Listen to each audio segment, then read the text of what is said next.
Alors, nous allons toucher maintenant sur les différentes sortes de prières. On sait qu'on a un temps et une place que, espérément, vous l'avez fixé avant de rentrer dans les différentes sortes de prières. Euh, la première type de prière qu'on peut faire, c'est ce qu'on appelle la prière de recherche. Matthieu, chapitre 7, verset 7 nous dit, « Demandez et l'on vous donnera. Cherchez et vous trouverez.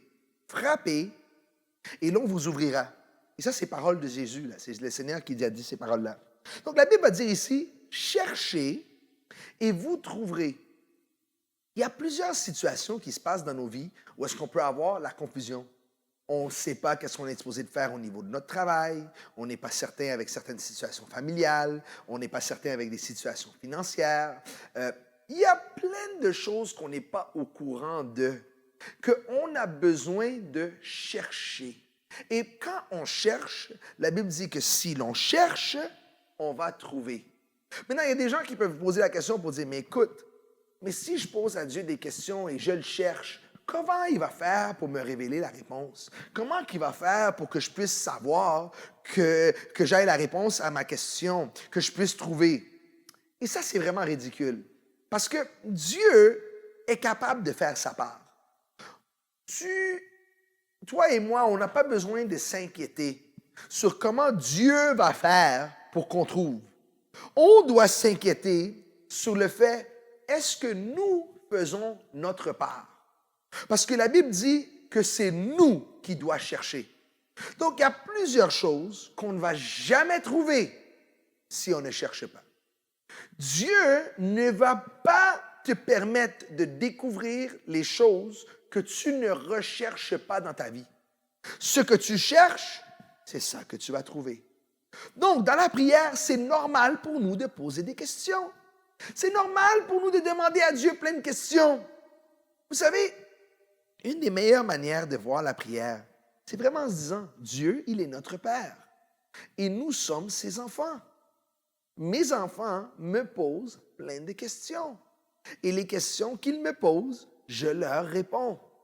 Le plus qu'on est indépendant, le moins qu'on va prier. Le plus qu'on est dépendant de Dieu et le plus qu'on a besoin de lui et qu'on lui demande, le plus que Dieu va s'ingérer dans notre vie pour amener direction et amener clarification. Donc, la prière de recherche, c'est une prière que nous devons absolument utiliser. Utilisant le même verset, Matthieu 7, verset 7, on a la deuxième type de prière qui s'appelle la prière de pétition. Maintenant, comprends, quand on parle de la deuxième type de prière, ça ne veut pas dire que quand tu pries, tu dis « Ah, bon, maintenant, Seigneur, j'ai pris la prière numéro 1. Ah, maintenant, je vais faire la prière numéro 2. » Non, non. Je suis simplement en train d'ouvrir ton esprit, ouvrir ta pensée, pour voir que dans la prière, il y a plusieurs différentes choses qu'on peut faire.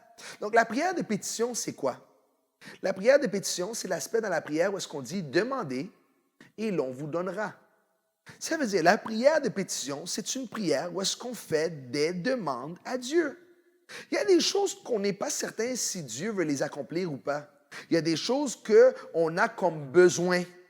La Bible nous dit que Dieu veut que nous faisons connaître à lui nos besoins. Dieu veut qu'on lui fait connaître. Maintenant, quelqu'un peut être en train d'écouter ça et dire, mais pourquoi faire une demande à Dieu pour mes besoins? Mais est-ce que Dieu, il n'est pas Dieu? Est-ce qu'il ne connaît pas déjà mes besoins? Et pourquoi je dois lui dire mon besoin? S'il le sait que mon besoin est là, pourquoi je devrais lui dire? Dieu sait mon besoin. Pourquoi il ne les répond pas tout simplement? OK, on va utiliser une illustration. J'ai 4 enfants. Imaginez que Dieu me donnerait la capacité de connaître par un miracle, de connaître tous les besoins de mes enfants pendant le reste de leur vie. Et non seulement il me donnerait la capacité de connaître tous leurs besoins, mais il me donnerait également la capacité de rencontrer tous leurs besoins. Ça veut dire qu'il m'aurait donné ces deux habilités-là. L'habilité de connaître toute question et d'être capable de répondre à tous leurs besoins. Et donc, chaque fois qu'ils ont un besoin dans leur vie, bang, je leur envoie la réponse.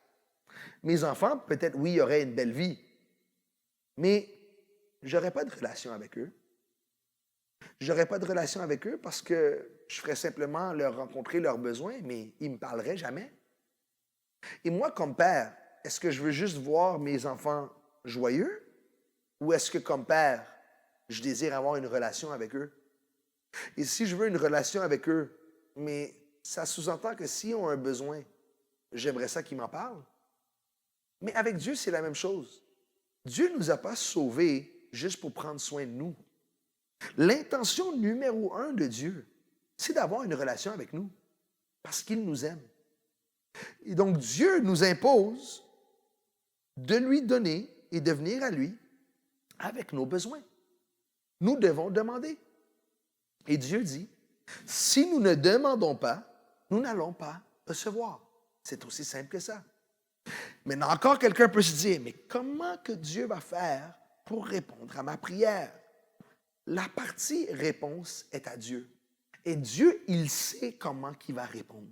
Dieu sait comment il va rencontrer la chose que tu lui demandes. Le problème, ce n'est pas Dieu. Le problème, c'est nous. On ne demande pas. À cause qu'on ne demande pas, on ne reçoit pas. Et on ne peut pas se frustrer avec Dieu en disant « Dieu, mais tu ne m'as pas rencontré, tu ne l'as pas fait dans ma vie. » C'est pas vrai. C'est pas la faute de Dieu. C'est nous qui ne lui amènent pas nos besoins. Donc, une des choses et une des obligations que nous avons dans la prière, c'est l'obligation de lui amener nos pétitions, nos requêtes. Ça, c'est une deuxième type de prière. La troisième type de prière que nous pouvons également faire, c'est ce qu'on appelle la prière de la foi. La prière de la foi, elle est différente que la prière de pétition. Et je prends un passage de la Bible pour nous aider à comprendre un peu c'est quoi la prière de la foi. Ça se trouve dans Marc, chapitre 11, versets 22 à 24. La Bible dit ici, « Et Jésus prit la parole et leur dit, « Ayez foi en Dieu. Je vous le dis en vérité, si quelqu'un dit à cette montagne, « Ôte-toi de là et jette-toi dans la mer. » Et s'il ne doute point en son cœur, mais croit que ce qu'il dit arrive, il le verra s'accomplir. C'est pourquoi, je vous dis, tout ce que vous demanderez en priant, croyez que vous l'avez reçu et vous le verrez s'accomplir. La prière de la foi, c'est une prière très puissante. La prière de la foi, c'est une prière où ce que nous savons que Dieu veut faire quelque chose. On est convaincu que Dieu veut accomplir quelque chose et donc nous faisons une prière, mais ce n'est pas une prière où est-ce que tu demandes à Dieu et tu n'es pas certain de qu'est-ce que Dieu va faire. La prière de la foi, c'est une prière de certitude. C'est que tu pries pour quelque chose et tu es certain que ça va se faire. Ça s'appelle la prière de la foi. On a un cours, en fait, on a des cours qui sont offerts par rapport à la foi, où est-ce qu'on va en long et en large sur qu'est-ce que la foi et comment l'appliquer. Mais le but de ce segment-là, c'est juste vous ouvrir l'esprit à comprendre qu'il y a des choses qu'on prie pour, que quand on prie par la foi, on a des résultats instantanés. Écoute, il y a quelque chose qu'on doit comprendre avec Dieu. C'est qu'avec Dieu, dans le domaine de la prière, on cherche toujours à avoir une transaction. En fait, l'équation de la prière, elle est très simple. La prière égale la réponse. Toute prière doit avoir une réponse. C'est ça le but de la prière. Maintenant, pour que Dieu puisse transiger avec nous, Dieu nous demande une monnaie. Et la monnaie que Dieu nous demande, c'est la monnaie de la foi. De la même manière que si tu vas dans une station d'essence et tu mets 20 $ de gaz et après tu irais voir la personne au comptoir puis tu lui dis, écoute, je vais te donner ma chemise pour le gaz. Le gars au comptoir va te dire, non, excuse-moi, là, je ne veux pas ta chemise, moi je veux de l'argent. Et si tu ne me donnes pas de l'argent, moi je ne te donne pas de gaz. Parce que présentement ici, la seule chose qu'on transige avec, c'est avec de l'argent. De la même manière, pour transiger avec Dieu, on a besoin de la foi. Dieu dit, oui, j'ai des choses que je veux te relâcher. Oui, tu vas faire une prière de foi. Mais si tu vas faire une prière de foi, tu as besoin de la foi. Tu dois croire dans la chose que tu es en train de demander. Voilà pourquoi, quand on prie, souvent, on se répète dans la prière. On dit la même chose encore et encore. On ne se répète pas dans la prière pour convaincre à Dieu. Dieu nous a compris la première fois. Il n'est pas stupide. Et Dieu est capable de répondre dès la première fois qu'on l'a prié. La raison pourquoi on se répète dans la prière, c'est parce que souvent, c'est nous-mêmes qui avons de la difficulté à croire dans qu'est-ce qu'on est en train de prier. Mais à force de répéter, on développe une conviction et on développe une foi.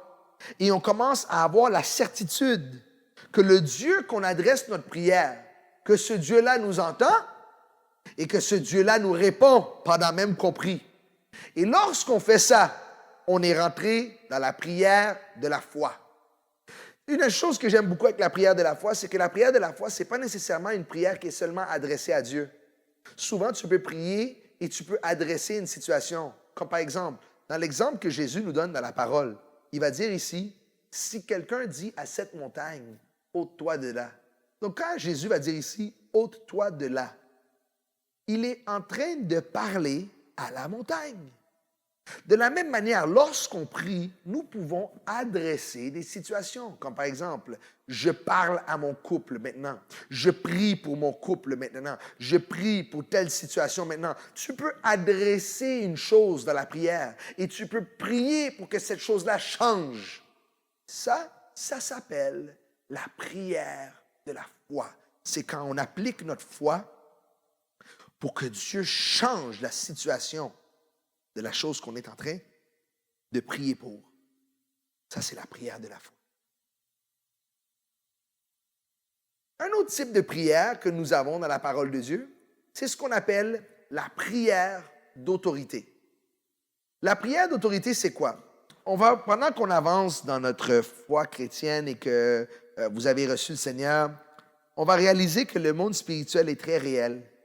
Et nous sommes affectés par des démons dans le monde spirituel. Le diable, il est réel et les démons, ils sont réels. Et les démons peuvent nous affecter. Plus tard, dans les capsules où est-ce qu'on va enseigner sur la délivrance, je vais rentrer beaucoup plus profond dans ce qu'on appelle le combat spirituel, le monde démoniaque, comment adresser le monde démoniaque. On va rentrer dans tout ça. Mais pour l'instant, dans les différents types de prières, il faut comprendre que Dieu nous a armés avec quelque chose qui s'appelle une prière d'autorité. Une prière d'autorité, c'est quoi? Une prière d'autorité, c'est lorsque tu te sens affecté par des démons et tu prends autorité sur ces démons-là pour qu'ils laissent ta vie. Je vais vous donner un exemple, ou en fait une illustration de ma vie. Quand je venais de recevoir le Seigneur, sortant d'un arrière-plan assez difficile, je me rappelle dans les premiers mois que j'étais sauvé, j'avais toujours des oppressions. Des fois, je me réveillais le matin puis j'avais des pensées constamment, des pensées négatives. Après, je me sentais lourd, puis je me sentais tellement lourd, tellement oppressé, tellement négatif que j'avais le goût de sortir dehors et de faire des folies. Et c'était pas normal parce que il n'y avait rien vraiment qui se passait dans ma vie pour justifier tout le bombardement de pensées et comment je me sentais physiquement. Et c'est en parlant avec une femme de prière qui s'appelait Maria qu'elle m'a expliqué, non, qu'est-ce qui se passe avec toi, Frank? C'est que le diable est sur toi. Ah, imagine ça, moi j'étais 18 ans, je venais de recevoir le Seigneur, j'étais athée, et là on est en train de me dire qu'il y a des démons qui m'affectent. J'étais juste bouleversé. Je dis, qu'est-ce qui se passe? Et cette dame-là, Maria, elle m'a dit, écoute là, tu dois faire une prière d'autorité. Dis au nom de Jésus, Satan le diable, laisse-moi. Quand elle m'a dit de faire cette prière-là, elle m'a dit, oui, tu dois prendre autorité, tu dois parler avec ces démons-là, dis-leur de laisser ta vie. Et quand j'ai raccroché le téléphone avec eux, je me suis mis à genoux, j'étais dans la cuisine et j'ai prié cette prière-là. Et j'ai commencé à crier dans la cuisine, Satan, laisse-moi, Satan, laisse-moi. Écoute, je ne savais pas comment prier, je ne savais même pas comment le faire. Mais une chose que je peux vous dire, la minute que j'ai commencé à faire cette prière-là, j'ai senti un poids me laisser. Et c'est là que j'ai vu que, on a autorité sur des démons. Dieu nous a armés avec des prières pour se débarrasser de certaines choses qui nous affligent. Écoute, même si le diable sait que tu as une autorité sur lui, souvent il va nous affliger simplement par ignorance. À cause qu'il sait que nous ne savons pas que nous pouvons prendre autorité sur lui, lui, il prend avantage de ça. Et en prenant avantage de ça, il nous afflige. Mais quand on fait nos temps de prière, si on sent qu'il y a des choses qui nous affectent, On doit prendre autorité sur eux. Maintenant, comment qu'on fait pour faire une prière d'autorité?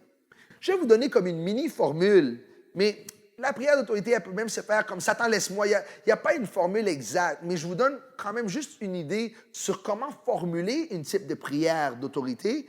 Et là, de là, le Saint-Esprit pourra vous diriger. Mais souvent, quand on fait une prière d'autorité, on la fait de cette manière-ci. On va dire « Au nom de Jésus ». Et après, tu adresses l'Esprit. Comme par exemple, si tu te sens oppressé, tu vas dire « Au nom de Jésus, esprit d'oppression ». Ou s'il y a des querelles, esprit de querelle. Ou s'il y a de la division dans la famille, esprit de division. Et si tu ne sais pas c'est quoi le nom de l'esprit, juste dis au nom de Jésus, Satan. Et là, tu dis, sors, ou laisse-moi, va-t'en, décarpille, je ne sais pas.